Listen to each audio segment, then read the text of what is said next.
नमस्कार विद्यार्थी मित्रांनो, परत एकदा सर्वांचं स्वागत आहे एमपीएससी वाला युट्यूब चॅनलमध्ये। मित्रांनो, तुम्हाला माहिती असेल की पुरवठा विभागाचा जो निकाल आहे पुरवठा निरीक्षकचा तो लागलेला आहे। या व्हिडिओमध्ये आपण किती कट ऑफ लागलेला आहे त्याची माहिती घेणार आहोत, पण त्या अगोदर सर्वात महत्त्वाची बाब म्हणजे आपण जी 1000 रुपये 900 रुपये फी जी आहे ती पेड केलेली आहे पुरवठा निरीक्षकची परीक्षा देण्यासाठी आयबीपीएस ला। त्याच्यामध्ये असं स्पष्ट नमूद होतं की तुम्हाला पहिले जे सर्वांची स्कोअर लिस्ट जी आहे ती देण्यात येईल, परंतु स्कोअर लिस्ट मित्रांनो देण्यात आलेली नाहीये। त्याच्यावर सुद्धा आपल्याला इथं बोलायचं आहे आणि आपल्याला स्कोअर लिस्ट जी आहे सर्व मुलांची ती कशी मिळेल यासाठी प्रयत्न करणं आवश्यक आहे मित्रांनो। नाहीतर तुम्ही 1000 रुपये फीस भरून तुम्हाला ठीक आहे स्कोअर किती आलेला आहे ते जर तुम्हाला माहिती मिळत नसेल तर त्या परीक्षेला मित्रांनो काही अर्थ राहत नाही। तर बघा, ठीक आहे, कट ऑफ काय लागलेला आहे ते आपण बघणारच आहोत, पण त्या अगोदर सर्वात महत्त्वाची बाब, जेव्हा आपण अर्ज भरला होता, ठीक आहे, जेव्हा आपण अर्ज भरला होता पुरवठा निरीक्षकला, ठीक आहे, पुरवठा निरीक्षकला जेव्हा आपण अर्ज भरला होता तेव्हा त्या जाहिरातीमध्ये असं स्पष्ट नमूद आहे, तुम्ही बघू शकता जाहिरातीमध्ये स्पष्ट नमूद आहे गुणवत्ता यादी प्रसिद्ध करणे। पॉइंट 9 बघा, पुरवठा निरीक्षक पदाच्या अंतिम शिफारशीपूर्वी सर्वसाधारण गुणवत्ता यादी जनरल मेरिट लिस्ट विभागाच्या संकेतस्थळावर प्रसिद्ध करण्यात येईल। म्हणजे जनरल मेरिट लिस्ट म्हणजे काय, तर जेवढ्या विद्यार्थी मित्रांनी परीक्षा दिलेली आहे या सर्वांचा स्कोअर किती आलेला आहे, ठीक आहे, त्याची जी जनरल मेरिट लिस्ट आहे ती प्रसिद्ध केल्या जाईल हे जाहिरातीमध्ये नमूद आहे, परंतु अजून ती जाहीर केलेली नाही। त्यासाठी आपल्या सर्वांना मिळून प्रयत्न करणं आवश्यक आहे। जे तुमचं पुरवठा विभाग आहे, ठीक आहे, अन्न व नागरी पुरवठा विभाग, त्याला कॉल करून किंवा त्यांना ती माहिती देऊन की आम्हाला जी स्कोअर लिस्ट आहे ती सर्वांची हवी आहे, यासाठी आपल्याला प्रयत्न करणं आवश्यक आहे। तरच तुम्हाला किती मार्क पडलेले, किती मार्काने तुमचा कट ऑफ हुकला, जो कट ऑफ मी तुम्हाला सांगणार आहे माहिती पडेल, नाही तुम्हाला काहीच माहिती त्याच्यामध्ये पडणार नाहीये। त्यासाठी आपण नक्की प्रयत्न जे ते करणारच आहोत। त्यानंतर त्यांनी सांगितलं होतं की गुणवत्ता प्राप्त उमेदवारांची अंतिम निवड यादी विभागात संकेतस्थळावर प्रसिद्ध करण्यात येईल। त्यांनी डायरेक्ट अंतिम निवड यादी प्रसिद्ध केली, पहिली स्टेप त्यांनी फॉलोच केली नाही, ही जाहिरातीमध्येच दिलेली आहे। तर त्यासाठी आपल्याला प्रयत्न करायचे आहेत जेणेकरून सर्वांना त्यांचे स्कोअर जे ते माहिती पडणार आहे, ठीक आहे। त्यानंतर बघा, कट ऑफचा विषय झाला तरी तर कट ऑफ जो तुमचा कास्ट वाईज दिलेला आहे, ओपन जनरलचा जो कट ऑफ लागलेला आहे तो 180 लागलेला आहे, ठीक आहे। फिमेलचा जो कट ऑफ लागलेला आहे तो 172 आहे। त्यानंतर ओपन स्पोर्ट्सचा 168 लागलेला आहे।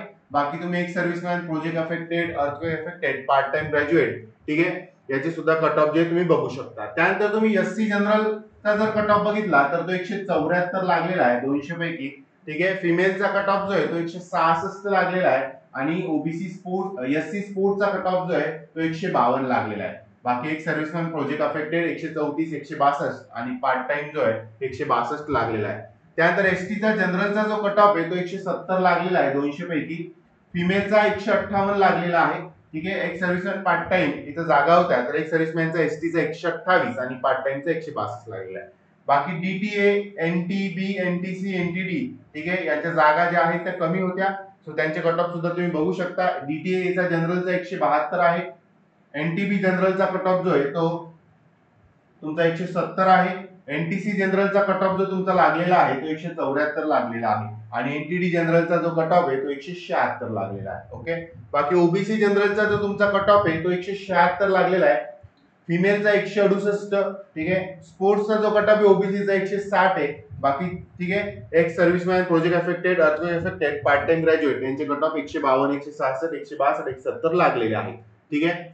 त्यानंतर पुढे बघा, एसबीसी, ईडब्ल्यूएस आणि दिव्यांग, ऑर्फनचा जो इन्स्टिट्यूशनल त्याचा 140 आहे, एसबीसी जनरलचा कट ऑफ जो आहे तो 174 लागलेला आहे, ईडब्ल्यूएस जनरलचा कट ऑफ हा 178 आहे, ठीक आहे। बाकी फिमेलचा 170 लागलेला आहे आणि स्पोर्ट्सचा ईडब्ल्यूएसचा 166 लागलेला आहे। बाकी serviceman, project affected, earthquake affected, part time ग्रॅज्युएटचे कट ऑफ तुम्ही बघू शकता, ठीक आहे। त्यानंतर दिव्यांग जे आहे, टाइप ए चा कट ऑफ 170, टाइप बी चा कट ऑफ 158, टाइप सी चा कट ऑफ 170 आणि टाइप डी चा कट ऑफ जो आहे तो 174 लागलेला आहे। ते सर्व कट ऑफ जे आहेत तुमचे हे पुरवठा निरीक्षकचे मित्रांनो कास्ट वाईज इथं अपलोड केलेले आहेत पीडीएफ मध्ये रिझल्टच्या। ही पीडीएफ तुम्हाला टेलिग्राम चॅनलवर सुद्धा मी अपलोड करून देईल, ओके। पण सर्वात महत्त्वाची गोष्ट इथं हीच आहे की आपल्याला जे आहे हे तर निकाल आपल्याला कळाले, पण आता मी तुम्हाला यादी दाखवतो बघा। त्या यादीमध्ये नाव कोणाची रे, त्या यादीमध्ये फक्त ज्या विद्यार्थ्यांचं रिझल्ट आलेला आहे किंवा ज्या विद्यार्थ्यांचं सिलेक्शन झालेलं फक्त त्यांचीच नाव आहे बघा तुम्ही, ठीक आहे। टोटली यादी त्यांनी प्रसिद्ध केलेली आहे। इलिजिबल फॉर रिकमेंडेशन म्हणजे ज्यांचं सिलेक्शन झालेलं आहे, जे कट ऑफ लागलेले आहेत त्याच्यामध्ये ज्यांचं सिलेक्शन झालंय फक्त तेवढ्यांचीच नावं आणि तेवढ्यांचे स्कोअर आहे, बाकी एवढ्या विद्यार्थ्यांनी परीक्षा दिली त्यांचा स्कोअर माहिती झालेला नाही. तर त्याचीच आपल्याला मागणी करायची, कारण त्यांनी तसं जाहिरातीमध्ये मेन्शन केलेलं आहे. ठीक आहे, ही यादी जी आहे तुम्हाला टेलिग्रामवर मिळेल, पण याच्यामध्ये फक्त जेवढे विद्यार्थ्यांचं सिलेक्शन झालेलं आहे तेवढे विद्यार्थ्यांचीच ही यादी आहे, लक्षात घ्या. ठीक आहे, तुम्ही म्हणता सर स्कोअर लिस्ट आहे का? नाही, फक्त 321 विद्यार्थ्यांचीच ही यादी आहे ज्यांचं कट ऑफ नुसार सिलेक्शन झालेलं आहे. येते लक्षात? ती यादी आपल्या टेलिग्राम चॅनलवर जी आहे मी अपलोड करून देईल. ठीक आहे, बाकी आपल्याला जी स्कोअर लिस्ट आहे त्यासाठी प्रयत्न करणं आवश्यक आहे. त्यासाठी टेलिग्रामवर, ट्विटरवर आपल्याला काही करता येईल किंवा कॉल करता येईल, कोणाला संपर्क करता येईल, तो प्रयत्न आपल्याला करायचा आहे. कारण मागच्या अशीच एक भरतीमध्ये त्यांनी अशी यादी जाहीर केली होती, परंतु विद्यार्थ्यांनी ठीक आहे प्रयत्न केल्यामुळे त्यांना IBPS ची जी स्कोअर लिस्ट आहे ती जाहीर करावी लागली होती त्या भरतीमध्ये. ठीक आहे, तर आपल्याला त्यासाठी प्रयत्न करायचा आहे. या व्हिडिओमध्ये ही माहिती द्यायची होती. पुन्हा भेटूया अशाच एका नवीन व्हिडिओत. धन्यवाद.